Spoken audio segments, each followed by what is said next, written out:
நேர்கள் அனைவருக்கும் வணக்கம். இது உங்கள் ஷாலினி பிளஸ் வழங்கும் மனம் திறந்து பேசும் நிகழ்ச்சியில் மன அழுத்தம் குறித்த பிரச்சனைகள், மனநலம் குறித்த பிரச்சனைகள், முக்கியமாக குடும்ப பிரச்சனைகள், அவற்றுக்கான தீர்வுகளை இந்த நிகழ்ச்சியில் தினந்தோறும் பார்த்துட்டு இருக்கீங்க. இதை பற்றி பேசுறதுக்காக டாக்டர் சுபா சார்லஸ் அவர்கள் நம்முடைய இருக்காங்க.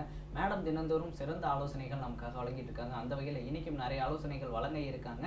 உங்களுடைய பிரச்சனைகளை இந்த நிகழ்ச்சியில் சொல்லணும் அப்படின்னா டிவியில் தெரியிற நம்பருக்கு கால் பண்ணுங்க. 044 அப்படின்னு ஸ்டார்ட் பண்ணுற அந்த நம்பருக்கு கால் பண்ணுங்க. உங்களுடைய பிரச்சனைகளை சொல்லுங்க. வாங்க நிகழ்ச்சிக்கு போவோம். வணக்கம் மேடம். வணக்கம் மனோஜ். மேடம், இப்போ பார்த்தீங்கன்னா நிறைய இடத்துல நம்ம வந்து கேள்விப்பட்டிருப்போம். இப்போ வந்து நான் சாப விட்டேன்னா நீ இப்படி ஆயிடுவேன். நிறைய பேர் சொல்றேன், அவன் வந்து உனக்கு சாப விட்டான்டா, அதனால அவன் வந்து பைத்தியம் ஆயிட்டான், அவனுக்கு மனநலம் அதனால பாதிக்கப்பட்டுருச்சு அப்படிங்கிற மாதிரி சொல்லுவாங்க. உண்மையாலுமே அந்த மாதிரி வாய்ஸ் எஃபெக்ட் இருக்கா மேடம்? அதாவது ஒரு பழமொழி உண்டு. அதாவது பேய் அடிக்காட்டாலும் கிளி அடிச்சிருது அப்படிம்பாங்க. அது எப்படின்னு சரியா இப்போ எனக்கு ஞாபகம் வரல. புலி அடிக்காட்டாலும் கிளி அடிச்சிரும் அப்படிம்பாங்க. அதாவது புலி வந்து ஆக்சுவலாக நம்மளை கொல்லாது, ஆனால் அந்த புலியை பார்த்த அந்த பயம் வந்து நம்மளை இது பண்ணிடும் அப்படின்ட்டு. ஸோ சாபங்களுக்கெல்லாம் அந்த அளவுக்கு பவர்ஃபுல்லாக மனுஷர் யாரும் கிடையாது உலகத்தில். ஸோ இவங்க ஒரு சாபம் விட்டுட்டாங்க உடனே வந்து அது நடந்துருச்சு அப்படிங்கிறதெல்லாம் இல்லை. அது அந்த காலத்தில் வந்து ஒவ்வொருத்தர் ஒரு பெரிய மனிதர்களுக்கு அப்படி இப்படி சொன்னது.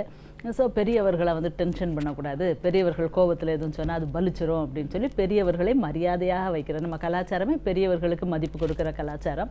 ஸோ அதுக்காக தான் அது வந்ததே ஒழிய அந்த சாபம் கொடுத்துருவாங்க அதனால நமக்கு எதுவும் ஆயிரும் அப்படிங்கிறதெல்லாம் கிடையாது. It is not proved.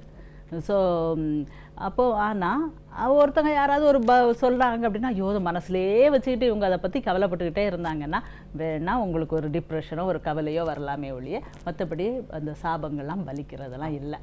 Ma'am, maximum பார்த்தீங்கன்னா இப்போ நிறைய பேர் இப்போ வந்து ஒரு பைத்தியமாவோ ஒரு மனநலம் பாதிக்கப்பட்டவராகவோ இருக்கும்போது பார்த்தீங்கன்னா அது மேக்ஸிமம் வந்து இவங்க வந்து அடிப்படையில் பிரச்சனை இருக்கு அப்படிங்கிற மாதிரி சொல்றாங்க. இன்னும் ஒரு சிலர்லாம் அந்த பில்லி சூனியம் வச்சுட்டாங்க, இந்த மாதிரி சாபம் விடுறது அப்படிங்கிற மாதிரிலாம் சொல்லி இது மாதிரிலாம் சொல்றாங்க. ஸோ உண்மையாலுமே அந்த மாதிரி எல்லாம் எஃபெக்ட் ஏற்படுது அந்த இல்லை, பில்லி சூனியம்லாம் கிடையாது. இது வந்து நானே ஒரு தடவை டிவியில் எல்லாருக்கும் முன்னால் இதை ப்ரூவ் பண்ணியிருக்கிறேன். ஸோ இது வந்து கிடையாது. ஸோ இப்படிப்பட்ட தவறான நம்பிக்கைகளில் நம்ம மனசு போட்டு உழலக்கூடாது. ஸோ அதுதான் ஒரு சிக்னஸ்ஸு. கரெக்டு பிலீஃப்ஸு எது கரெக்டோ அதில் நம்ம பிலீஃப் வைக்கிறது வந்து கரெக்டு இல்லாமல் நம்மளுடைய கற்பனை கதைகள், ஐயோ அப்படியா இருக்கும் இப்படியா இருக்கும்னு சொல்லிட்டு கற்பனைகளில் இவங்க இப்படி சூனியம் வச்சுட்டாங்க, இவங்க இது வச்சுட்டாங்க, இவங்க தகடு வச்சுட்டாங்க, இவங்க அப்போ வந்து இது பண்ண நான் முற்பிறவியில் செய்த இதுகள் அப்படின்ட்டுலாம் நம்ம நினைக்கிறதெல்லாம் தேவையில்லை. அதெல்லாம் ப்ரூவ் பண்ணப்படாத ஒரு கற்பனைகள், அந்தந்த காலத்தில் உள்ள யூகங்கள். அது அவ்வளோதானே ஒழிய மனநோய் அப்படிங்கிறது வந்து நம்ம மூளையில் உள்ள அந்த கெமிக்கல் இம்பேலன்ஸ் இல்லை, அது மூளையில் உள்ள அமைப்பில் வேறுபாடு இல்லை, அப்படிப்பட்ட விஷயங்கள்னால வர்றதே ஒழிய எப்படி உடலில் வியாதிகள் வருதோ அதே மாதிரி நம்ம மூளையும் நம்ம உடல் தான். ஸோ அந்த மூளையில் உள்ள வியாதிகள், அந்த மூளையில் உள்ள சின்ன சின்ன விஷயங்கள் தான் வியாதியாக நமக்கு மனநோயாக வருது. ஓகே மேடம், இப்போ பார்த்தீங்கன்னா நிறைய பேருக்கு ஒரு வித்தியாசமான வியாதிகள் இருக்கும். ஸோ இப்போ உதாரணத்துக்கு சொல்லணும் அப்படின்னா அந்த தூக்கத்தில் நடக்கிற வியாதி. ஸோ இந்த மாதிரி வியாதிகள்லாம் வச்சு பார்க்கும்போது அவங்க வந்து அதை வந்து பேயினும் அது வந்து வேற எதுவும் விஷயம் மாதிரியும் சொல்கிறாங்க. அவங்க வந்து மனநலம் பாதிக்கப்பட்டிருக்காங்க அந்த மாதிரிலாம் சொல்லுவாங்க. ஸோ வந்து ஒரு சாதாரண வியாதி கூட இந்த மாதிரி அவங்களுக்கு வந்து தெரியறதுக்கு என்ன காரணமாக இருக்கும்? பயம்தான். மனுஷங்களுக்கு பயம். அவங்களுக்கு வந்து ஏதாவது ஒரு எக்ஸ்ப்ளனேஷன் வேணும். இப்போ நாங்கள்னா படிச்சிருக்கோம், உடம்பை பற்றி படிச்சிருக்கோம், மூளையை பற்றி படிச்சிருக்கோம், மூளையிலேருந்து இந்த கெமிக்கல் இம்பேலன்ஸ் வருது. அதாவது வியாதிப்பட்டவர்கள் எல்லாருக்கும் பார்த்தோம்னா அவங்களுக்கு வந்து அவங்களுக்கு அந்த ரத்தத்தில் அந்த மாற்றங்கள் இருக்கும், மூளையில் அந்த மாற்றங்கள் இருக்கும். இவங்களுக்கு இப்போ நாங்கள் நிறைய ஸ்டடி பண்ணுறது எப்படின்னா ஒரு டேப்லெட்டை கொடுத்து பார்ப்போம், ஏதாவது ஒரு கெமிக்கல் காம்பவுண்டை கொடுத்து பார்ப்போம். ஸோ அது கொடுத்தோன்னா வியாதிப்பட்டவர்கள் எல்லாருமே அதில் நல்லா ஆகுவாங்க. கண்ட்ரோல் குரூப் அப்படின்ட்டு இன்னொருத்தங்களை வச்சுருப்போம், அவங்களுக்கு அந்த மருந்து கொடுக்க மாட்டோம். ஒரே மாதிரி டிப்ரெஷனில் உள்ளவங்களை எடுத்து இவங்களுக்கு அந்த மருந்து கொடுக்கறது, கொஞ்சம் பேருக்கு அது மருந்து கொடுக்க மாட்டோம். இதை டபுள் பிளைண்ட் ஸ்டடி அப்படிம்போம். இது டெஸ்ட் பண்ணுறவங்களுக்கும் யாருக்கு இந்த எந்த மாத்திரை கொடுக்கும்னு தெரியாது, வாங்குறவங்களுக்கும் யாருக்கு எந்த மாத்திரை கொடுக்காங்கன்னு தெரியாது. அதை எக்ஸ்பெரிமெண்ட் கண்டக்ட் பண்ணுற அந்த ஒரு ஆளுக்கு மட்டும்தான் தெரியும். ஸோ அவங்க பார்க்கும்போது கடைசி அந்த மாத்திரை கொடுத்தவங்க மட்டும் நல்லா ஆயிடுவாங்க. அந்த மாத்திரை கொடுக்காத மற்ற இந்த பிளாசிபோ மாத்திரை வேறு மாதிரி அந்த மாத்திரைகள், அந்த சத்து இல்லாத மாத்திரைகள் கொடுக்குறவங்க வந்து சரியாக மாட்டாங்க. அதே மாதிரி இப்போ வந்து ஒரு எலி வச்சு நிறைய எக்ஸ்பெரிமெண்ட் பண்ணுவாங்க. ஸோ இந்த ஃப்ளூஆக்சிட்டின், இப்போ எசிட்டலோப்ராம் அப்படிலாம் சொல்கிறோம்ல, இப்போ பேஷண்ட்ஸ் சொல்கிறாங்க நாங்கள் இந்த மாத்திரை சாப்பிட்டுக்கிட்டு இருக்கோம். ஸோ இந்த நான் சொல்கிறேன் இந்த ஜோசர்ட், இந்த மாத்திரையெல்லாம் ஒரு எலி வந்து தண்ணியில் போடுறோன்னு வைங்க, எலி நீந்திக்கிட்டே இருக்கும். கொஞ்ச நேரம் என்ன செய்யும், நீந்துறது டயர்டாகி அப்படியே பேசாமல் மதக்க ஆரம்பிச்சிடும். ஆனால் இப்போ அதே தண்ணீரில் இந்த கெமிக்கலை சேர்க்குறோன்னு வைங்க, அந்த எசிட்டலோப்ராம் இல்லை இந்த ஜோசர்ட் இதை நம்ம சேர்க்குறோன்னு வைங்க, அந்த தண்ணியில் அந்த எலியை மதக்க விட்டோம்னா அந்த எலி ரொம்ப நேரம் அதை அடிச்சுக்கிட்டே இருக்கும். அது சீக்கிரம் டயர்ட் ஆகாது. ஸோ சூழ்நிலைகள் எந்த அளவு கஷ்டமாக இருந்தாலும் இந்த மருந்துகள் நம்ம உடம்புக்குள்ளே நம்ம இருக்கும்போது ரொம்ப நேரம் நம்மளால் அந்த சூழ்நிலைகளை எதிர்த்து போராட முடியும். ஸோ கஷ்டமான சூழ்நிலை தான் எல்லாருக்குமே, கிட்டத்தட்ட எல்லாருக்குமே வந்து சூழ்நிலைகள் வந்து கஷ்டம்தான். இல்லை நல்ல சூழ்நிலைகள் இருந்தாலும் அவங்களுக்கு சந்தோஷமாக இருக்க தெரியாது. ஸோ இப்படி இருக்கும்போது மனசை ஹாப்பியாக வச்சுக்கிட, எதிர்த்து போராட, இன்னும் கூட கொஞ்சம் உழைக்கிறதுக்கு, சந்தோஷமாக இருக்கிறதுக்கெல்லாம் இந்த மருந்துகள் கொடுக்கும், ஹெல்ப்பாக இருக்கும். ஸோ எங்களுக்கு வந்து கற்பனை கட்டுக்கதைகள் கிடையாது. அப்போ இதெல்லாம் தெரியாதவங்க என்ன நினைப்பாங்க, ஓ இப்படி போல் இருக்கு அப்படி போல் இருக்குன்னு அவங்க கற்பனைகளில் எதையாவது நினச்சிக்குவாங்க. ஸோ கற்பனைகளுக்கோ பயங்களுக்கோ யூகங்களுக்கோ இடம் அளிக்க வேண்டாம். சயின்டிஃபிக்காக ப்ரூவ்டு, உலகம் முழுக்க, நம்ம நாட்டில் மட்டும் எனக்கு தெரிஞ்சது மட்டும் இல்லை, உலகம் முழுக்க இது ஸோ ப்ரூவ் பண்ணப்பட்டு இப்போ நிறைய செல்லிங். இது வந்து நம்ம மனநோய்க்கான மாத்திரைகள் தான் லார்ஜஸ்ட் செல்லிங். வேறு எந்த வியாதிகளையும் விட மனநோய்க்கான மாத்திரைகள் நிறையா இது பண்ணுறாங்க. இது ஒரு ரெவல்யூஷன்னே சொல்லலாம். மனசை வந்து ஈஸியாக மாற்றிக்கிட்டுறது, சந்தோஷமாக வைக்கிறது, டென்ஷனாக குறைச்சிக்கிறது. எத்தனையோ பேர் இதனால சாப்பிட்டு நல்லதாகிட்டு இருக்காங்க. இப்போ நம்ம கேட்குறவங்க, நம்மகிட்ட பேசுகிறவங்க வந்து நான் சாப்பிட்றேன் ஆனால் எனக்கு கேட்கலன்னு சொல்கிறவங்கள நம்ம பார்க்குறோம். அவங்க தான் கேள்வி கேட்பாங்க. மற்றபடி நிறையா பேர் வாங்கிட்டு நல்லா சந்தோஷமாக வாழ்க்கை நடத்திக்கிட்டு இருப்பாங்க, நார்மலாக இருப்பாங்க, நல்ல பெரிய பெரிய வேலைகளில் இருப்பாங்க. மாத்திரைகள் இந்த இதெல்லாம் சாப்பிட்டு நல்லா அவங்க ஹாப்பியாக இருப்பாங்க. காலர் இருக்காங்க, நான் பேசலாம். ஹலோ வணக்கம். ஹலோ வணக்கம் சார், எங்கேருந்து கால் பண்ணுறீங்க? ஹலோ வணக்கம் சார், நான் மதுரையிலேருந்து பேசுகிறேன். ஓகே சார், உங்களுடைய பிரச்சனை என்னன்னு சொல்லுங்கள், டாக்டர்கிட்ட பேசுங்க. Okay madam. சொல்லுங்க. Good afternoon madam. Good afternoon madam, உங்களோட ப்ரோக்ராம்லாம் பார்ப்போம், ரொம்ப நல்லா இருக்கு மேடம். சரி, தேங்க்யூ. இருக்கிறீங்க, ரொம்ப ரொம்ப நல்லா இருக்கு, ரொம்ப ரொம்ப சந்தோஷம். ஓ சரி மேடம், எனக்கு என்னன்னா, இப்போ எனக்கு ஒரு சின்ன ப்ராப்ளம் என்னன்னா, எனக்கு 2013 எனக்கு மேரேஜ் ஆச்சு மேடம். சரி. என்னோட மிஸ்ஸஸ் என்னன்னா பார்த்தீங்கன்னா, அவங்க கொஞ்சம் ஹோம் சிக்கு. ஆக்சுவலாக நான் வந்து திருச்சியில் தான் ஒர்க் பண்ணிக்கிட்டு இருந்தேன். சரி. வந்து அவங்க அங்கே பார்த்தீங்கன்னா ஒரு 2 months 3 months கூட இல்லை, வந்துட்டு ரொம்ப ப்ராப்ளம் பண்ணி போனாங்க. அடையில எனக்கு நான் வந்து பார்த்தீங்கன்னா ஒரே கம்பெனில தான் 6 to 7 years ஒர்க் பண்ணேன். சரி. பட் நான் வந்து எனக்கு இந்த மேரேஜ் ஆனதுலேருந்து அந்த பொண்ணு வந்து என்னன்னா என்னை அதுக்கு ரொம்ப பிடிக்கும். பட் நான் அவங்க கொஞ்சம் என்ன சொல்றதுன்னா, எங்க வீட்டில் அது அடாப்ஷன் ஆக மாட்டேன்ருச்சு. ஓஹோ சரி. நானும் ஒரே பையன், எங்க அம்மாவும் ரொம்ப ஏஜ் தானவங்க, அவங்களும் ரிட்டையர் ஆயிட்டாங்க, கவர்மெண்ட் சர்வீஸ் தான். சரி. நீங்க ஒரே பையன் அம்மாக்கு? ஒரே பையன். அக்கா இருக்காங்க, அக்கா கல்யாணம் பண்ணி கொடுத்துட்டோம். அக்காக்கு வந்து 15 வருஷம் ஆச்சு, அவங்களுக்கு குழந்தை கிடையாது. ஓ சரி. அவங்க ரொம்ப ஸ்ட்ரெஸ்ஸா இருந்தாங்க. அதுக்கப்புறம் ரொம்ப கவலையா இருக்கும்போது அப்புறம் நான் என்ன பண்ணேன், சரின்னு சொல்லிட்டு இந்த ஜாபையும் வந்து குவிட் பண்ணிட்டு இந்த பொண்ணுக்காகவே நான் வந்துட்டேன் மேடம் மதுரைக்கு. சரி. ஏன்னா ஃபேமிலி வந்தோன்னா கொஞ்சம் கன்சீவ் ஆயிடுச்சு இடையில. கன்சீவ் ஆனதுக்கு அப்புறம் பாத்தீங்கன்னா அவங்க வீட்லயே வச்சு கம்ப்ளீட்டா அங்கேயே தான் இருந்துச்சு. அப்புறம் நான் என்ன பண்ணேன், அதை மட்டும் அங்க வந்து திருப்பி என்னை கூப்பிட்டாங்க அந்த ஜாப்க்கு. சரி சொல்லிட்டு அப்புறம் நான் ஹாஸ்பிட்டலைஸ் ஆனேன். இங்க மதுரையில தான் நான் ஹாஸ்பிட்டலைஸ் ஆகிட்டேன். ஒரு 40 days மேல ரொம்ப அன்கான்சியஸ் ஆகி ரொம்ப கஷ்டப்பட்டு எனக்கு ட்ரீட்மெண்ட் கொடுத்தாங்க மேடம். ரொம்ப பெரிய பிரச்சனையா இருக்கும்போது என்ன ஆகுதுன்னா, அதுக்கப்புறம் கொஞ்சம் ரெக்கவர் ஆகி திருப்பி நான் போயிட்டேன், பழைய கம்பெனிக்கு போயிட்டு இந்த பொண்ணு என்ன பண்ணுச்சுன்னா அவங்க வீட்லயே அவங்க வச்சுக்கிட்டாங்க. இப்ப கன்சீவும் ஆச்சு, குழந்தையும் பிறந்து 10 மாசத்துக்கு அப்புறம் தான் விட்டாங்க. அதுக்கப்புறமும் திருப்பியும் வந்து அங்க இருக்கல. திருப்பியும் வந்து என்ன போய் ரொம்ப ப்ராப்ளமா இருக்குன்னு சொல்லிட்டு உறுதியா நான் எனக்கு இந்த வேலையே வேணான்னு சொல்லிட்டு நான் ஃபேமிலியில கரெக்டா இருக்கணும்ன்றதுக்காக வந்துட்டேன் நான் பொண்ணுக்காகவே. இப்ப என்னன்னா எங்க வீட்லயும் வச்சிருந்து பார்த்தா இருக்க முடியல. இப்ப என்னன்னா இப்ப அட் பிரசன்ட் அவங்க வீட்லயே மாடியில நான் இருக்கேன் மேடம், இருக்கேன். கொஞ்ச நாள் கொஞ்சம் செட் ஆகிட்டு வரட்டும். ஆனா இப்ப வந்து கொஞ்சம் கொஞ்சமா வேலைகள்லாம் செய்யுது. இப்ப வந்து நான் வரேன், நம்ம வீட்டுக்கு போவோம் அப்படின்னு சொல்லுது. இப்ப குழந்தைக்கு என்ன வயசு? பையனுக்கு 3 வயசு ஆயிடுச்சு. 3 வயசு தான். சரி. 3 வயசு. இப்ப ஸ்கூலுக்கு போறானா? பிளே ஸ்கூலுக்கு போயிட்டு இருக்கான். சரி. போயிட்டு இருக்கான். இப்ப அவங்க வீட்லயே அவங்க அம்மா அப்பா கேட்கணும் கூப்பிட்டு சொல்லிட்டு, அவங்க அப்பாவும் கொஞ்சம் ரொம்ப முடியாம ஆயிட்டாரு இந்த பொண்ணுனால. அப்புறம் அவங்கள கூப்பிட்டு நீங்க தான் கரெக்ட் பண்ணணும், நேரம் வச்சு நான் பேசிட்டேன், நான் இதுக்காகவே நான் எல்லாத்தையும் விட்டு வந்துட்டேன், பரவாயில்ல நான் வந்து இதை நான் பாத்துக்கிறேன், இதே என்னை பாத்துக்க சொல்லுங்க, எங்க அம்மா அப்பா வந்து எங்க அம்மா அவங்க வயசுல அவங்க அப்பாவை பாத்துக்குவாங்க, எங்க அப்பாவை பாத்துக்குவாங்க, இது என்னைய பார்த்தா போதும், நான் இவங்க 2 பேத்தையும் நான் பாத்துக்கிட்டு நல்லா படிக்க வைக்கணும் என் பையனை அப்படின்னு சொல்லிட்டு இப்ப அவங்க வீட்டுல இருக்கேன் மேடம். மாடியில தனியா ரெண்ட் கொடுத்துட்டு இருக்கேன் கொஞ்ச நாளைக்கு. இப்ப ஆனா அது கொஞ்சம் பரவாயில்ல, எல்லா வேலையும் கொஞ்சம் பாக்குது. இப்ப சொல்லுது நான் நம்ம வீட்டுக்கு போவோம், இங்க பக்கத்துல உள்ளவங்க எல்லாம் ஒரு மாதிரியா சொல்றாங்க, நம்ம வீட்டுக்கு போவோம் சொல்லுது. இருப்பான்னு சொல்லி நானும் இருந்தாலும் எனக்கு ஒரு உடன்பாடு இல்லை எங்க வீட்டுக்கு திருப்பி போறதுக்கு. எங்க வீட்டுல மாடியில டெனன்ட் இருக்காங்க, அவங்கள காலி பண்ண சொல்லிட்டு அங்க வந்துடலாமா அப்படின்றதுதான் எனக்கு கொஞ்சம் யோசனையா இருக்கு மேடம். நீங்க இன்னும் கொஞ்ச நாள் வெயிட் பண்ணலாம் சார். ஏன்னா குழந்தை இப்பதான் ஸ்கூலுக்கு போக ஆரம்பிச்சிருக்கான், 3 வயசு தான் குழந்தைக்கு ஆகுது. எப்படியும் குழந்தைய பாக்குறதுக்கு அம்மாவை தவிர கூட 2 பேர் வேணும் தான். ஆண் குழந்தை, ஸோ ஓடி ஆடி விளையாடும், வெளியே போகணும். குழந்தைங்களை யாரை வச்சு நம்ப முடியும்? நம்ம அப்பா அம்மாவட்ட தான் நம்ப முடியும். ஸோ அவங்க அம்மாவுக்கு மேலே அந்த ஆண் பிள்ளைக்கு நிறைய ஓடி ஆடி விளையாடணும், வெளியே கூட்டிகிட்டு போகணும். ஸோ அவங்க அப்பா அம்மா கூட கொஞ்ச நாள் இருக்கிறது நல்லது.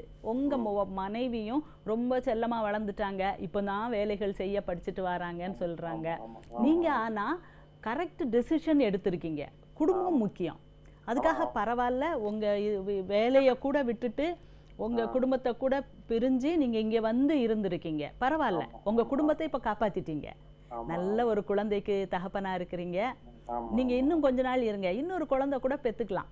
ஏன்னா ஒரு பையனாக இருக்கிறதுக்கு இன்னொரு பிள்ளை இருந்துச்சுன்னா நல்லா இருக்கும். இல்ல மேடம், அது வேலை பாத்தீங்கன்னா இதுக்கே ரொம்ப டென்ஷன் ஆகுது. ரொம்ப அதாவது இத்தனைக்கும் நான் ரொம்ப பிளான் பண்ணி, ஏன்னா எங்க அம்மா என்னை வளர்த்த மாதிரி அது ரொம்ப இது இல்லாம அதுக்கு எல்லா ஹெல்ப் பண்ணுவேன். மித்தவங்க மாதிரி எல்லாம் கிடையாது, வெளியே கூட்டிட்டு போவேன், எல்லா இடத்துக்கும் கூட்டிட்டு போவேன். அது என்னன்னா ஒரு ரொம்ப ஷார்ட் நம்ம எது சொன்னா ஒரு பப்ளிக்ல எப்படி பேசணும் அந்த மாதிரி இருந்துச்சு. அதுதான் எனக்கு ஆரம்பத்துல எனக்கு முடியாமானது. பப்ளிக்ல ஒரு ஃபங்க்ஷன் கூட்டு போனா எப்படி பிஹேவ் பண்றது அதெல்லாம் தெரியாது, டக்குன்னு பேசிடும். அது எதுனாலன்றது தெரியல. அதனால இப்ப நான் ஓரளவுக்கு நானும் அது போக்கே போய் கொண்டு வரணும் சொல்லிட்டு இந்த மாதிரி பண்ணிருக்கேன் மேடம். எடுத்திருக்கேன். நல்ல முடிவு தானே மேடம்? நல்ல முடிவு. நீங்க அழகா ஒரு குடும்பத்தை காப்பாத்தி ஒரு குழந்தைக்கு தகப்பனாயிருக்கீங்க, அதுதான் ரொம்ப முக்கியம். ஸோ நம்ம ஒரு நாட்டுக்கு ஒரு நல்ல ஒரு பையனை கொடுத்துருக்கீங்க. நீங்க கரெக்ட், நீங்க உங்க முடிவு எல்லாம் கரெக்டா அழகா நீங்க பண்ணியிருக்கீங்க. இன்னொரு குழந்தை பெற்று எடுத்துக்கோங்க, உங்க மனைவி கொஞ்சம் கொஞ்சமா மாறிடுவாங்க. உங்களுடைய அந்த பண்பட்ட இதுக்கு அவங்களும் மாறி வந்துருவாங்க. அம்மா என்ன சொல்றாங்கன்னா, நீங்க எங்க இருந்தாலும் நல்லா இருங்க, எங்களுக்கு போதும், அந்த சந்தோஷமா இருந்து இந்த காதல் இருந்தா போதும் அப்படின்ட்டாங்க. நான் பேலன்ஸ் பண்ணி அடிக்கடி அம்மாவை போய் பாத்துக்கோங்க. ஏன்னா மதுரையும் திருச்சியும் ரொம்ப ஒண்ணும் தூரம் இல்லையே. இப்ப மதுரைக்கு வந்துட்டேன் மேடம், மதுரைக்கு வந்துட்டேன். இல்ல மதுரையில இருந்து திருச்சி, உங்க அம்மா திருச்சியில தானே இருக்காங்க? இல்ல நாங்க மதுரை, சொந்த ஊரும் அம்மா ஊரும் மதுரை தான். ஓ அம்மாவை, சரி சரி, அப்ப ஒரு பிரச்சனை இல்ல. எல்லாம் சரி மேடம். அதான் மாடியில வந்து இருக்கலாமா அப்படின்னு சொல்லிட்டு இருந்தாங்க. நான் இப்போதைக்கு கொஞ்ச நாளைக்கு வேணாமா. கரெக்ட். சரிங்க மேடம், நல்ல முடிவுகள் எடுத்திருக்கீங்க சார். நல்லா கரெக்ட்டா பண்ணிருக்கீங்க. டேப்லெட் நானும் சாப்பிட்டு இருக்கேன் மேடம். இந்த குட்டிபின் எட்டிரஸ் எனக்கு கொடுத்துட்டு இருக்காங்க. சரி, 10 மாத்திரைகள் கொடுத்திருக்காங்க. அந்த பொண்ணுக்கு வந்து கவுன்சிலிங் போயிட்டு இருக்கோம். அப்ப இந்த லோனோசப் அந்த மாதிரியான மாத்திரைகள் அதுவும் சாப்பிட்டுக்கோங்க. இதோட அது இது சாப்பிட்டுக்கோங்க, பி காம்ப்ளெக்ஸ், மல்டி விட்டமின், சரியா, ஒமேகா 3, இதெல்லாம் கொஞ்சம் சாப்பிட்டுக்கோங்க. ரொம்ப ரொம்ப சந்தோஷம் மேடம், உங்கள்ட்ட பேசுனது ரொம்ப சந்தோஷம் மேடம். சரி, thank you madam, thank you very much. நன்றி சார், நன்றி, அழைத்தவங்க நன்றி மேடம். இப்போ பார்த்தீங்கன்னா இப்போ நம்ம நிறைய பேர் இந்த கேன்வாஷிங் அந்த மாதிரி விஷயங்கள்லாம் பண்ணுவாங்க. அதாவது ஒரு தன்னுடைய ஒரு ஸ்பீச்சுனால மக்களை வந்து இழுக்கிறது, அந்த ஒரு இது இருக்கும். ஸோ இப்போ நிறைய பேர் என்ன சொல்றாங்க, மேடம் நீங்க பேசுறது எங்களுக்கு உற்சாகமா இருக்கு, நல்ல ஒரு பூஸ்ட் கொடுக்குது அப்படின்னு சொல்றாங்க. ஸோ வந்து இது வந்து மைண்ட் அந்த உண்மையாலுமே பேசி நம்மளால மாற்ற முடியுமா, இல்லை ஒருவேளை இலகன மனசுனால அப்படி ஆகுது? மைண்டை வந்து நல்லா இன்ஃப்ளூயன்ஸ் பண்ணலாம், பேசி வந்து மாற்றலாம். அப்படி ஒரு பார்வையை வந்து மாற்றிடலாம். இப்போ வந்து மைல்டு மென்டல் டிஸார்டர் இருக்குன்னு வச்சுக்கோங்க. ஒரு மனநோய் இருக்குது, அது பெரிய மனநோய் இல்லாமல் சின்ன மனநோய், இது எல்லாமே கவுன்சிலிங்லேயே சரி பண்ணிடலாம். மைல்டு. ஓகே, ஹலோ வணக்கம். வணக்கம் மேடம். வணக்கம்மா, எங்கேருந்து கால் பண்ணுறீங்க? திருச்சிலேருந்து கால் பண்ணுறேன். ஓகேம்மா, உங்களுடைய பிரச்சனையை சொல்லுங்கள், டாக்டர் இருக்காங்க. வணக்கம்மா. வணக்கம்மா, சொல்லுங்க. என் பேர் கல்பனா. சரி. நான் வந்து பாத்தீங்கன்னா எனக்கு மேரேஜ் ஆகி 1.5 வருஷம் ஆகுது. சரி. எனக்கு குழந்தைனா எதுவும் இல்லை. இப்போ எனக்கு பிசிஓ ப்ராப்ளம் இருக்குன்னு சொன்னனால 6 months டேப்லெட் சாப்பிட சொல்லியிருக்காங்க. பிசிஓவா? பிசிடிஓ. சரி. பாலிசிஸ்டிக் ஓவேரியன் டிசீஸா? ஆமா. சரி. மேம் நான் வந்து பாத்தீங்கன்னா நான் வந்து 7 இயர்ஸா வந்துட்டு சாஃப்ட்வேர்ல ஒர்க் பண்ணேங்க மேம். சாஃப்ட்வேரில் ஒர்க் பண்ணீங்க, சரி. ஒர்க் பண்ணேங்க மேம். இப்போ வந்து நான் ஜாயிண்ட் ஃபேமிலியா இருக்கோங்க மேம். சரி. இப்போ வந்து எப்படின்னா எங்க ஹஸ்பண்ட், அவங்க தம்பி, அவங்க தங்கச்சி, அவங்க எல்லாமே வந்துட்டு ஜாயிண்ட் ஃபேமிலியா இருக்கிறோம். சரி. பாத்தீங்கன்னா எனக்கு வந்து என்ன ப்ராப்ளம், இப்போ என்னை வீட்டுக்குள்ளேயே அடைச்சு வச்சிருக்காங்க, வெளியில எல்லாம் என்னை கூட்டிட்டு போறது இல்ல. ஸோ அதனால எனக்கு மைண்ட் வந்துட்டு தப்பான எண்ணத்துக்கு போகுது மேம். என்ன தப்பான எண்ணம்? நான் வந்து 7 இயர்ஸா வந்து நிறைய பேர்த்த பார்த்து பழகிட்டேன். இப்போ வந்து ஒரு வேலைக்கு போறீங்களா இப்போ? இல்ல மேம், ஜாயிண்ட் ஃபேமிலியா இருக்கறனால என்னை வேலைக்கெல்லாம் போக வேணாம். ஐயோ, வேலைக்கும் போகல, வீட்ல இருந்தும் வெளியேயும் அனுப்ப மாட்டாங்களா? அது மட்டும் இல்லாம மேம், என் ஹஸ்பண்ட் வந்துட்டு ஏதாச்சும் இப்போ நாங்க அவங்க அண்ணனோட பிள்ளைங்கலாம் சின்ன பிள்ளைங்கனால எங்களை நைட் மட்டும் தனியா ஒரு வீட்டை பிடிச்சி நாங்க அங்க இருக்கோம். பாத்தீங்கன்னா என் ஓபிஆர் கிட்ட, நாத்தனார் கிட்டையும் எந்த பொருள் வாங்கினாலும் எது இருந்தாலும் அவங்க கிட்ட நான் வந்து சொல்லணும் அப்படின்னு எதிர்பார்க்கறாங்க மேம். யார்கிட்ட? ஹஸ்பண்ட் வந்துட்டு எதிர்பார்க்கறாங்க. அவங்க ஓபிஆர் கிட்டையும் உங்க தங்கச்சி கிட்டையும் சொல்லணும் அப்படின்னு எதிர்பார்க்கறாங்க மேம். எனக்கு என்ன சொல்றதுன்னே தெரியல மேம். என்னோட ஃபேமிலியும் எனக்கு வந்துட்டு நீ அப்படிதான் இருந்தாகணும், உன் ஃபேமிலியோட தான் இருக்கணும், என் ஃபேமிலி எங்க வீட்டுக்குலாம் நீ வரக்கூடாது. எனக்கு அப்பா கிடையாது, அம்மா மட்டும்தான். அம்மா வந்துட்டு அண்ணனோட டிபெண்ட்ல இருக்காங்க. அதனால அம்மாவும் வந்துட்டு நீ இனிமேல் உன் கணவர் தான், நீங்க எல்லாம் வரக்கூடாது அப்படின்னு சொல்லிட்டாங்க மேம். எனக்கு டிஸ்டர்ப்டா இருக்கு மைண்ட் வந்துட்டு. வேலைக்கு போயிட்டு இப்போ வீட்டுல இருக்கவும் எனக்கு டிஸ்டர்ப்டா இருக்கு. நான் என்ன பண்றதுன்னு எனக்கு தெரியலங்க மேம். வேலைக்கு போக ட்ரை பண்ணானே, அது உங்களுக்கு ஒரு நல்ல ரிலாக்ஸேஷனா இருக்கும் மேம். நான் ஆரி ஒர்க் இது மாதிரி சம்திங் பண்ணலாம்னு சொல்லி கேட்டாலும் அவங்க வந்து சொல்றாங்க, ஏன் அண்ணி எங்கேயாச்சும் போறாங்களா, என் தங்கச்சி எங்கேயாச்சும் போறாங்களா, நீ ஏன் போகணும்னு எதிர்பார்க்கற அப்படின்னு கேக்குறாங்க மேம். ஓஹோ, என்னால வந்து இருக்க முடியாது, முன்னால வந்து அந்த காலத்துல அப்படி இருந்தாங்க, நான் வந்து படிக்கும் போதே வேலைக்கு போகணும்னு ஆசைப்பட்டு 7 வருஷம் நான் வேலை பார்த்துருக்கேன். அதனால நான் வந்து அவங்கள மாதிரி இருக்க முடியாது, நான் வேறுபட்ட ஆளு அப்படின்னு நீங்க மெல்ல சொல்லி பாருங்க, அன்பா சொல்லுங்க. எனக்கு எப்படியோ இருக்கு, மனசு ரொம்ப கஷ்டமா இருக்கு, என்னால இப்படி வாழ முடியாது, எனக்கு வந்து அது வந்து மற்றவங்க அது அட்ஜஸ்ட் பண்ணிக்கிறாங்க, அவங்களுக்கு அப்படி ட்ரைனிங் கிடையாது, என்னைய ட்ரெயின் பண்ணி நான் 7 வருஷம் நான் வேலை பார்த்து ஒரு சாஃப்ட்வேரில் 7 வருஷம் வேலை பார்க்குறதுனா லேஸ்பட்ட விஷயம் இல்லை, பெரிய அச்சீவ்மெண்ட் பண்ணியிருக்கீங்க. கல்யாணத்துக்கு முன்னால் நீங்கள் இதெல்லாம் சொல்லலையா? மேம் இல்ல, அவங்க கல்யாணத்துக்கு முன்னாடி வந்துட்டு எங்க அண்ணனும் அண்ணியும் வந்துட்டு சொல்லிட்டாங்க, வேலைக்குலாம் அதுக்கு போக வேண்டாம், வீட்டுல இருக்கணும்னு சொல்லிட்டாங்க. அதனாலதான் நான் அவங்கள பொண்ணு எடுத்தேன் அப்படின்னு சொல்லி சொல்றாங்க மேம். ஓஹோ, சரி. ஆன்லைன் வேலை எதுவும் பார்க்கலாமா? ஆனா நீங்க வெளியே போகணுமேமா? மேம் இல்ல மேம், என் ஃப்ரெண்ட்ஸ் எல்லாமே ஆன்லைன் ஜாப் பண்றாங்க. ஆனா அவங்க இப்ப என்ன எதிர்பார்க்கனா, என் கையில ஒரு 5 பைசா கிடைச்சாலும் நான் வந்துட்டு அவங்களுக்கு கூட நான் இதா இருப்பேன் அப்படின்னு அவங்க திங்க் பண்றாங்க வந்துட்டு. ஓஹோ, கையில எதுவும் அது மாதிரி எனக்கு சாமான்னா அவங்க தான் எல்லாமே வாங்கி கொடுத்துருவாங்க.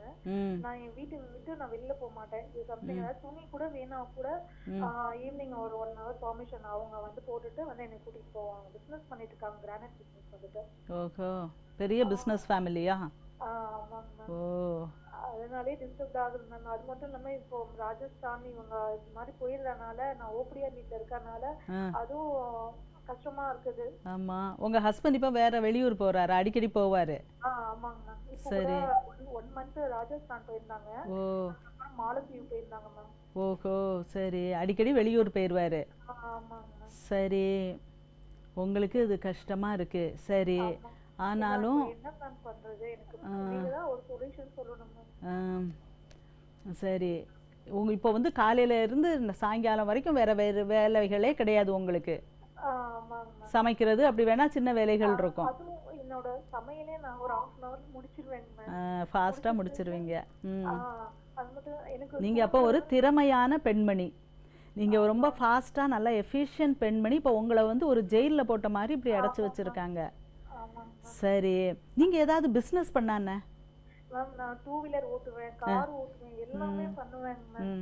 எனக்கு டைலரிங் ரொம்ப பிடிக்கும். ஆனா வந்துட்டு என்னோட நாத்தனார் சொல்றாங்க, டைலரிங் பண்ணா கர்ப்பப்பை கீழே இறங்கிரும், அதனால அதெல்லாம் பண்ணக்கூடாது அப்படின்னு சொல்லிட்டாங்க மேம். அதுக்கப்புறம் வந்துட்டு நான் சிஸ்டத்துல உட்காந்தா சிஸ்டம் சூடு, குழந்தை கிடைக்காது அப்படின்னு அதுல ஒவ்வொன்றுக்கும் சொல்ல சொல்ல ஒவ்வொன்றும் குத்தம் கண்டுபிடிக்கிறாங்க மேம். ஓ சரி. இதை எங்க வீட்லயும் சொல்ல முடியலங்க மேம். இப்போ யாருமே இப்போ ஆறுதலே இல்லைங்க மேம். இப்போ நான் ஆறுதலுக்காக என்ன பண்றதுன்னு எனக்கு தெரியல மேம். சரி, மனசு தளராதீங்கம்மா. ஒவ்வொரு சூழ்நிலை நீங்கள் அழகாக நீங்கள் ஒரு கெட்டிக்கார பெண்மணியாக இருந்திருக்கீங்க. அதனால தான் படித்து சாஃப்ட்வேரில் 7 வருஷம் வேலை பார்த்துருக்கீங்க. இப்போ அடுத்த ஃபேஸ், நீங்கள் உங்களை வந்து கல்யாணம் பண்ணி கொடுக்கணும்னு ஆசைப்பட்டிருக்காங்க. சரி, கல்யாணம் ஆயிடுச்சு. ஒரு மாதிரி ஒரு கம்ஃபர்டபுள் ஃபேமிலியில் வந்து உங்களை கல்யாணம் ஆகிருக்கீங்க. இப்போ நீங்கள் வந்து உங்கள் சம்பளத்தில் தான் பிழைக்கணும் அப்படி ஒரு குடும்பத்தில் கல்யாணம் பண்ணியிருந்தால் அது வேறு மாதிரி கஷ்டம். இது வந்து இப்படி கஷ்டம். ஆனால் உங்கள் சம்பளத்தை வச்சு தான் பிழைக்கணும் அப்படின்னு ஒரு குடும்பத்தில் வேலை பார்க்க கல்யாணம் பண்ணியிருந்தீங்கன்னு வைங்க, அது ரொம்ப கஷ்டம். அதனால இப்போ பெண்களுக்கு உங்களுக்கு இந்த டைமை நல்லா பிளான் பண்ண, திங்க் பண்ண, உங்களுடைய ஸ்கில்ஸை கூட்டிக்கிட, சரியா? இன்னும் நீங்கள் வந்து உங்கள் சாஃப்ட்வேர்லையோ இல்லை உங்களுக்கு ப்ரோக்ராமோ ஏதோ உங்களுக்கு நீங்கள் கூட்டிக்க, உங்களுக்கு வர்ற பணத்தை உங்கள் ஹஸ்பண்ட் அக்கௌண்ட்டுக்கே போட்டோம், உங்கள் கையில் கொஞ்ச நாளைக்கு நீங்கள் பண்ணாதீங்க, சரியா? ஷீ ஸ்டூப்ஸ் டு கான்கர்ன்னு சொல்லுவாங்க. அதாவது ஒரு பெண் வந்து ஜெயிக்கிறதுக்கு என்ன செய்வாங்களாம்? பணிஞ்சு போவாங்களாம், சரியா? நீங்கள் அதை மனசில் வச்சுக்கோங்க. இப்போ வந்து உங்கள் டைம் வந்து பணிஞ்சு போகிறதுக்கு ஒரு டைம். எதுக்காக? ஜெயிக்கிறதுக்காக. இன்னும் கொஞ்ச நாளில் நீங்கள் வந்து உங்கள் ஃபேமிலிக்கு ஹெட் ஆகிடுவீங்க. ஓகே, உங்கள் எல்லாருமே இப்போ வந்து அவங்க உங்களை டாமினேட் பண்ணாலும் நீங்கள் இப்போ புதுசாக வந்திருக்கீங்க, இந்த சூழ்நிலைக்கு அட்ஜஸ்ட் பண்ண கஷ்டப்பட்டுக்கிட்டு இருக்கீங்க. ஆனால் இன்னும் கொஞ்ச நாளில் நீங்கள் தான் ராணி, நீங்கள் தான் ஹெட் ஆஃப் த ஃபேமிலி ஆகிடுவீங்க. ஸோ அது நடக்கும். அது வரைக்கும் நீங்கள் கொஞ்சம் பொறுமையாக இருங்க. உங்களுக்கு உள்ள வசதிகளை சந்தோஷமாக என்ஜாய் பண்ணுங்கள். உங்களுடைய ஸ்கில்ஸை கூட்டிக்கோங்க. இன்னும் நிறைய ரீட் பண்ணுங்கள், இன்னும் நிறைய வாசிங்க, பேப்பர் வாசிங்க. இன்னும் வெளி உலகத்தோடு இப்போ வந்து உலகமே ஒரு செல்ஃபோனில் அடங்கிடுது இல்லையா? ஒரு செல்ஃபோனை வச்சுட்டு எதுவும் செய்யலாம். நல்லா சோஷியலாக இன்டராக்டிவாக இருங்க. சாரி மேம், டிஸ்டர்ப் பண்ணேன் மேம். ஆக்சுவலாக எனக்கு மொபைலையும் பார்த்தீங்கன்னா 1100 தான் வாங்கி கொடுத்துருக்காங்க மேம். ஏன்னா வந்துட்டு என்னோட ஓபிஆர் வந்து படிக்காதவங்க. ஸோ அவங்களுக்கு வந்து 14 வருஷம் அவங்க கல்யாணம் ஆகி இங்க இருக்காங்க. அவங்களுக்கு இல்லாத ஃப்ரீடம் உனக்கு என்ன? அவங்க வந்துட்டு எப்போதுமே வந்துட்டு எங்க 2 பேத்துக்குள்ள ஒரு இது 2 பேத்தையும் வந்துட்டு ஒப்பிட்டு பேசுறாங்க மேம். அவங்க இப்படி இருக்காங்க, நீ இப்படி இருக்கணும், அவங்கள நீ தனிஞ்சு போனேன்னா 14 வருஷம் என் ஃபேமிலில இருந்து வந்திருக்காங்க, எனக்கு அம்மா இல்ல, அம்மா மாதிரி அவங்கதான் எனக்கு எல்லாமே. அவங்க கிட்ட நீ ஏதாச்சும் ஒரு பொருளை கச்சிப் வாங்கினா கூட அவங்க கிட்ட போன் அடிச்சு சொல்லிடணும் மேம், நான் வாங்கிருக்கேன், இங்க போனேன். இந்த பழைய காலத்து மனிதர் மாதிரி இருக்காரு உங்க ஹஸ்பண்ட். மேம் பிசினஸ்ல எவ்வளவு டேலண்டா காங்கிரஸ் கட்சியில வேற இருக்காங்க மேம், மாநில பொதுச் செயலரா இருக்காங்க மேம். சோ வந்துட்டு இவ்வளவு உங்களுக்கு இருந்தோம், அவங்க டேலண்டா இருந்தோம், என்னையும் வந்துட்டு ஒரு ரொம்ப டிப்ரெஷனா இருக்கு மேம் எனக்கு வீட்டுக்குள்ள இருக்கிறதுக்கு. அடக்கி ஆள்ற ஒரு டைப்பா இருக்காங்க. ஆனாலும் நீங்க மனசு நொந்து போயிடாதீங்க. ஐயோ நம்ம என்ன செய்ய நினைக்காதீங்க. இதுக்கும் அட்ஜஸ்ட் பண்ணுங்க. அப்பதான் நீங்க கெட்டிக்காரங்க. நீங்க படிப்புல மட்டும் உங்க கெரியர்ல மட்டும் கெட்டிக்காரங்களா இருந்து பிரயோஜனம் இல்லை. ஒரு ஆல்ரவுண்டரா இருக்கணும், சரியா? நீங்கள் ஒரு மனைவியாகவும் நீங்கள் கெட்டிக்கார ஒரு மனைவியாக இருக்கணும். ஒரு குடும்பத்தில் ஒரு மெம்பராகவும் ஒரு கெட்டிக்கார பெண்ணாக இருக்கணும். இப்போ நம்ம சில நீங்கள் கெரியர் உமன் பார்த்துருப்பீங்க, படிப்பில் அவங்க கெட்டிக்காரங்க, வேலையில் கெட்டிக்காரங்க, கெரியரில் ப்ரமோஷன் வாங்கிட்டே போவாங்க, ஆனால் டைவர்ஸியாக இருப்பாங்க, இல்லை பிள்ளைகளை விட்டு பிரிஞ்சு இருப்பாங்க. அப்படி பிரயோஜனம் இல்லை, சரியா? கெட்டிக்கார பெண் அப்படின்னா ஆல்ரவுண்டராக இருக்கணும். நல்ல அம்மாவா, நல்ல மனைவியா, அப்படி எல்லாம் இருக்கணும். இப்போ நீங்கள் என்ன செய்யுங்க, குழந்தை இப்போ பெற்றுக்கிறதுக்கு ஒரு வழி பாருங்க. அப்படின்னா உங்களுக்கு இன்னும் கொஞ்சம் உங்கள் பவர் கூடும், சரியா? உங்களை எல்லாரும் மதிப்பாக வச்சுக்குவாங்க. ஸோ நீங்கள் டாக்டர்கிட்ட போங்க, அதை பற்றி நிறையா வாசிங்க. எப்படி நம்ம இப்போ குழந்தை பெற்று இப்போ அதுதான் உங்களுக்கு மனைவி ஆயிட்டீங்க, நம்ம தாய் ஆகணும். இப்போ வந்து ரொம்ப ரொம்ப ஈஸி, குழந்தை பெற்றுக்கிறது ரொம்ப ஈஸி. உங்கள் கணவர் அடிக்கடி ட்ராவல் பண்ணுறதுனால நீங்கள் சில வேளை சொல்லி கூட பார்க்கலாம், நம்ம வந்து சேர்ந்து இருந்தால் தான் குழந்தை வரும், அதனால் நான் உங்களோட வர்றேன் அப்படின்னு நீங்கள் ப்ரொப்போஸ் பண்ணி பார்க்கலாம். நானும் வர்றேனே, அவர்கிட்ட அன்பாருங்க. அவர்கிட்ட நீங்கள் குறை கண்டுபிடிக்காதீங்க, ஐயோ இப்படி சொல்கிறாரு இப்படி சொல்கிறாருன்ட்டு. முதல்ல கொஞ்ச நாள் அவங்க வீட்டோட ரொம்ப அன்பாக இருப்பாங்க, அதுக்கப்புறம் அப்படி உள்டாவாக மாறிடுவாங்க. உங்களுக்கு வந்து இது நம்புறதுக்கு கஷ்டமாக இருந்தாலும் அதுதான் உண்மை, நடக்கும், சரியா? ஸோ கொஞ்ச நாள் பொறுமையாக இருங்க. இப்போ நீங்கள் குழந்தை பெற்றுக்கிறதுல கான்சென்ட்ரேட் பண்ணுங்க. நன்றிம்மா, நன்றி, அழைத்தமைக்கு நன்றி. மேடம், அதை நான் பேசிட்டு இருந்தோம், சிலவங்களை வந்து நீங்கள் இந்த கவுன்சிலிங்கில் சரி பண்ணிடலாம் அப்படிங்கிற மாதிரிலாம் சொல்லிட்டு. நிச்சயமாக கவுன்சிலிங்கில் சரி பண்ணலாம். கவுன்சிலிங்கில் மன மாற்றம் கொண்டு வரும்போது அதுதான் பெர்மனண்ட். மாத்திரை சாப்பிட்றது எப்படி? டெய்லி சாப்பிடணும். அதோடைய எஃபெக்ட் வந்து 24 hours தான் இருக்கும். ஸோ நம்ம டெய்லி சாப்பிடணும். ஆனால் மன மாற்றம் வந்துச்சுன்னா அது ஒரு பெர்மனண்ட் விஷயம். பெர்மனண்ட் சேஞ்சஸ் கவுன்சிலிங்னால பெர்மனன்ட் சேஞ்சஸ் இந்த பிரெயின் நடக்கும். ஸோ ஒரு சொல் வந்து அவ்வளோ அதுக்கு பவர் இருக்குது. ஸோ ஒருத்தங்க அப்படியே ஸ்வே பண்ணலாம், இன்ஃப்ளூயன்ஸ் பண்ணலாம், அவங்க பார்க்க விதத்தை நம்ம மாற்றி அமைக்கலாம். ஸோ அது வந்து கவுன்சிலிங்குடைய ஒரு பெரிய ஒரு நன்மை. ஓகே, நம்ம நிறைய விஷயம் பேசிகிட்டு இருக்கோம். நம்ம நிகழ்ச்சியில் ஒரு சின்ன பிரேக் எடுத்துக்கலாம். நேயர்களே, மனம் திறந்து பேசுவோம் நிகழ்ச்சியில் ஒரு சிறிய இடைவெளிக்கு பிறகு